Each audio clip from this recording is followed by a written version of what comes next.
Guillermo, you've been seeing more time now and getting more action. How's it felt getting in kind of in tune in live game action with your teammates? Feels really good to be able to help the team, to be able to come from the bench and make plays, do things, and yeah, it feels really good. How have you felt yourself improve and how you can react in the moment and be in sync with your teammates over the past few games? I think it's just energy thing, just coming out from the bench with a high standard of energy and try to keep the energy up or raise it. So, Guillermo, what's the biggest adjustment you've had to make from the basketball you used to play before you came to Pitt and the basketball you're playing now? I would say that physicality we had to play with. I'm not used to all the bumps, all the hit everyone. So I've been working out with Theo, bumping everywhere. Just be ready for all the contact and just get tougher, get stronger. So it's a more physical brand of basketball. Yeah, more physical. Yeah, basketball. Yeah. Does he ever kind of bump? He's like, we've seen him use the shield on you guys and hit you in practice. Does he ever try to catch you off guard? Like, oh. Every time, like if you're walking around, he will hit you from the back. He will hit you everywhere. Like you gotta be ready. With him, when he got the powder in his hands, you better be ready for everything. That's awesome. Guillermo, 3 games in 8 days on the road. How does it feel, or how's the team feel about just finally getting back home and getting back into Pitt here to not just practice but also get to play in front of the zoo again? Man, it feels good. Like playing outside on the road is difficult because you don't have the Oakland Zoo to support you. But going back to the Pitt, going back to the zoo, energy is gonna be even better. So we're all excited. We wanna play home again, and we wanna keep winning. You go 2-1 on the road. Obviously, rebound after the loss to Duke. What does that say about the team and how they're able to bounce back and how they're able to kind of regroup and get those 2 wins coming back? I would say it's the goldfish mentality. You just after each game, reset. We forget about the game and we focus on the next one. So just forget what's in the past and focus on what's coming on. Can you talk a little bit about your recruitment and how Jeff Capel first came in contact with you guys and how you ended up choosing to go to Pitt? So I remember we were down in Florida with IMG. We had a game in a little gym, and my coach was saying, today you have a coach for Pittsburgh coming. And that moment I didn't know much about Pittsburgh. And just after the game, we met Theo. He came to us, talked to us. We talked to him for a while. Then they came like 2 weeks or 3 weeks later to talk with my dad and my mom. They were in Florida, so they come to talk to them. And he showed us, he talked about Pittsburgh, he talked about us, he talked about how me and my brother, we can play together and like come together to Pitt. And we choose to make the visit here. We made the visit here, we fell in love with Pittsburgh, and after I finished all my visits, I knew I was coming here. Where else did you visit? I visited, I went from here to Utah State, then I went to San Francisco, and then I went to UMass. What was it about Pitt that made you fall in love with Pitt?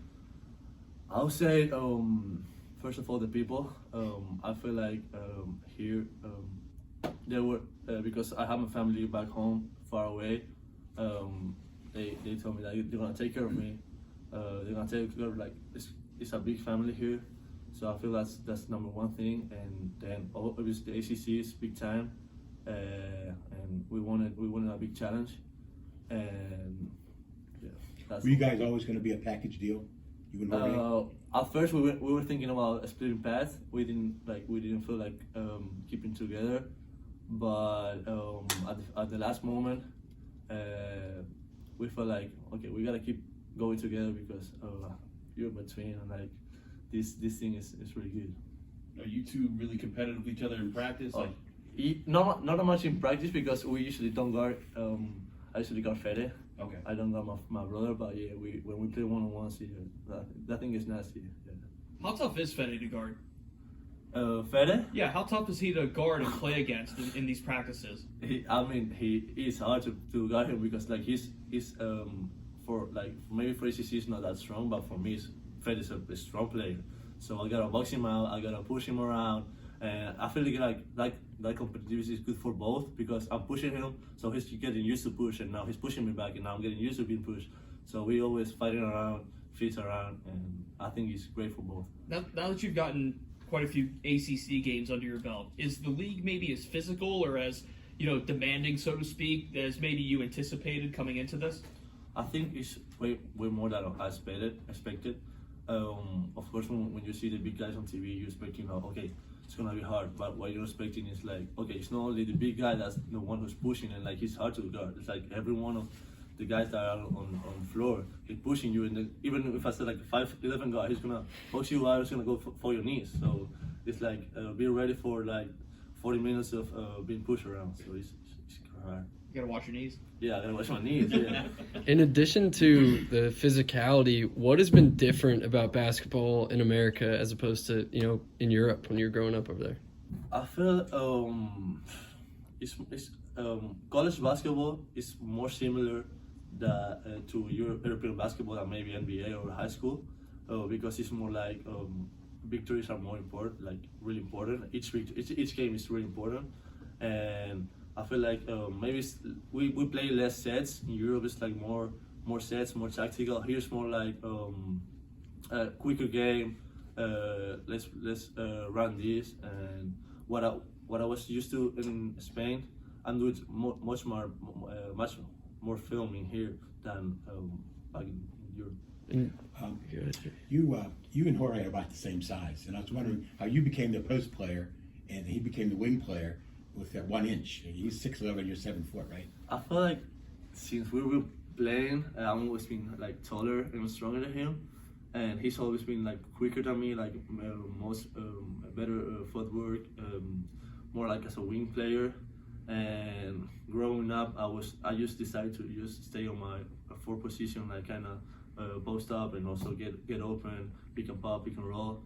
And he's more like a scorer. He wants to like he's faster than me, and I don't know. It might kind of like seem like, okay, it's only one inch taller. How is he playing big man in the other one?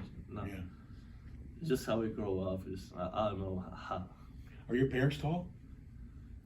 I mean, for me they're short, but like for normal people they might be like normal. How tall are they?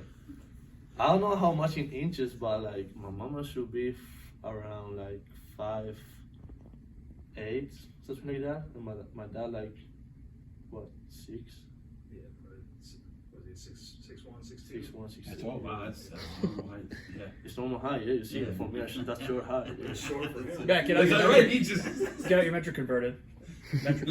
Guillermo, you obviously spent time with the Spain national team last summer, and you won a championship with them, and so has your brother. But how much has that experience helped, maybe even just yourself or your brother, coming into playing college basketball for the first time? Was it similar play style, different play style? What was that experience like for you?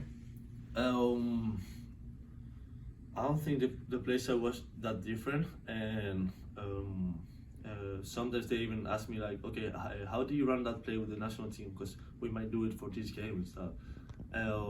But I think one of the things that really helped me from the national team was coming out from the bench. Because last year I was used to like start every game. But my past years overseas, I was used to just start every game. And I went to the national team and coming out from the bench and be ready, because it's not easy like coming out from the bench and like be ready for matching energy. But I feel like that the national team helped me to get more used to that, and I think that was the most I take from it. We've heard you talk a lot about Fetty and your brother, but who's the older guy on the team that pushes you the most? Like, is there a guy that's like one of the veterans? Like, is it Blake, JB, or Greg, or anyone that kind of like digs in you the most? I feel like all the veterans, like they play the role of veterans, and like they push me every time. I remember early season when I was like not getting that much minutes. I had like all the guys came to me, like check with me, like, hey, be ready. You might get your opportunity. Keep ready. I remember Nelly went to me like, hey, be ready, because in any moment it might be your opportunity, so you gotta be ready to take it. So all the guys keep pushing. JB's been pushing me with like post defense, like how to like, because he's LeBron, like he plays the post so good. So he's been like teaching me like, okay, yeah, got like this, try to do this, try to like go this way. So I feel like You mentioned a minute ago the IMG Academy. Did you go to school there? I did postgrad there, so I took like high school classes over there, but just for a little bit. You play basketball there too? I played basketball there on the postgrad You and team. Jorge both? Me and my brother, yeah, postgrad academic team with Coach Carr. We played there for the whole year, and then that's how we get recruited by Pitt. I think I heard you on the radio the other night talk about you speak multiple languages. Yeah, I speak Spanish, English, and French. Well, French pretty well. Yeah, it's kind of rusty right now because French is because when we were little, we went to a French school, so we were like talking French every time. But that was like middle school, so it's Is that in the Canary Islands or in Spain? yeah, Canary Islands. Yeah, that's so now it's like kind of rusty. So I want to try it right now. Well, you don't need it much up here anyway. We heard a lot about from your teammates when the World Cup was going on that you and your brother and Fetty were kind of like really excited. And other guys were excited, but they were kind of like, I don't know what's going on here. What was that like, kind of being the guys, like you're from Spain, you're from countries that are more about soccer than the United States. What was that like, being like that in the locker room? It was kind of, I wasn't expecting it because I was like, okay, here USA, soccer is not that big of a thing. So, okay, me, Fed, and Nate too. Nate has I got like a soccer attitude. We're just gonna watch it by ourselves. But then we start putting the games in the locker room. So I got Greg, I got Nelly, I got Nike watching soccer and like asking me. And then he was see me celebrate like Messi goal. So I'm like, I'm going crazy in the locker room. So then, yeah, G, and they coming with me. So like, I feel it's like these guys really care about each other. They care about me because like they don't care about soccer, but they're getting excited about a game that they don't know how it's going just because they see me excited. So. I think it's like a big family. That's why I say it's a big family. What did that mean to you as a person? Like you're living in this country and you're adjusting to so many things, but to have that moment with your teammate where they're buying into you and celebrating something that you love. Feels better because if I was overseas, I would be watching the World Cup and getting excited every day with my friends and stuff. I don't have my friends here to get excited with. So instead of like watching it alone or like with 2 or 3, I got the whole team doing it. So it's like feeling. You don't feel like that from far away from home. How big of a deal is soccer on the islands? It is. In Spain, it's a big deal. When you grow up, like same like here in high school, you will play football and basketball and things. Over there is like soccer. You play soccer and basketball. I used to play soccer and basketball. So Were you pretty good at soccer? No, I was the goalkeeper. And you're told I was the goalkeeper. Makes sense. Guillermo, have your parents been able to watch you guys either on TV or have they been to Pittsburgh to watch you guys yet? They came on Christmas. They came from the North Carolina and Virginia game, and we won both. So I was saying, okay, you're gonna move here, you're gonna live here now because like every game you come here we win. So you're gonna have to stay here. But yeah, like they follow all the games on TV, and it's hard for them because some of the games are like 2 a.m. over there. So they just supporting us from there. Like my whole family. I got my mama sending the links for the family group, and like I got my grandparents watching the games too. So it's pretty cool. Were they reluctant to let you guys come to school overseas? They were. Were they reluctant today? Were they worried about you coming to school so far away from home? Oh, I think they were when we went to IMG because it was like the first time moving out from home. But then you just get used to it. Like my father used to go like, okay, when I'm home I miss them a lot, but once they come back home and they start like for the first week, okay, go away again because they start messing around again. So like you gotta start taking care of me again. So it's like, okay, 1 week is okay, go back. Were your parents really big into sports? Yeah, like I feel like sport is a big thing in Spain too, but they never play like pro. But I know my dad used to play basketball. My grandfather used to play basketball. Nothing serious, but just for fun. Yeah, they gotta buy too many groceries when you guys are home. Oh, that was the best part. My kitchen was full. Oh, my kitchen, like my fridge is just like little water, empty. I had like some food over there. But when my mama was here, the kitchen was full. I got cheese. I got everything in my kitchen. Hey, that's what happens. I would come from practice. I get my mama like, "Oh, dinner's ready." I'm like, "Yes." What's your favorite dish then? Maybe that's cooked by her, or maybe your favorite one from home. What's She your favorite made to because New Year's I told him to make like we usually my family for Christmas we make a special plate. It's like a steak with some dates, and I told her, okay, you gotta make this. She made it. It was so good. I got fed and ate trying it. I had some of my mom. Okay, put it in the container, bring it to them. They went. 2 minutes, it was gone. It was gone, and they were asking for more. I'm like, hey. I got to try. You don't get to. You don't know more. She cooked steak with dates, you said? Yeah, a steak, onions, and dates. Onions and dates. It's really good. You can Okay. ask Freddie or Nate. They really enjoy it. What's been your favorite American dish since you've been here? Like something that you've picked up.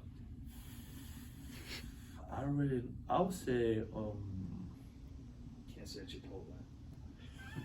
that's what I mostly like. I go to Chipotle. I get my rice, beans, and steak. So Right. That counts. Yeah. That definitely counts. No Chipotle on the island? No, Really? nothing. No, they have real food over there. Yeah, right, yeah. Exactly, we have real food over there. Oh, it's gonna hurt your NIL deal. No. Yeah. I said it, not him. I That's don't my got- words, not his. I don't got nails. Gotcha. Thanks, Guillermo.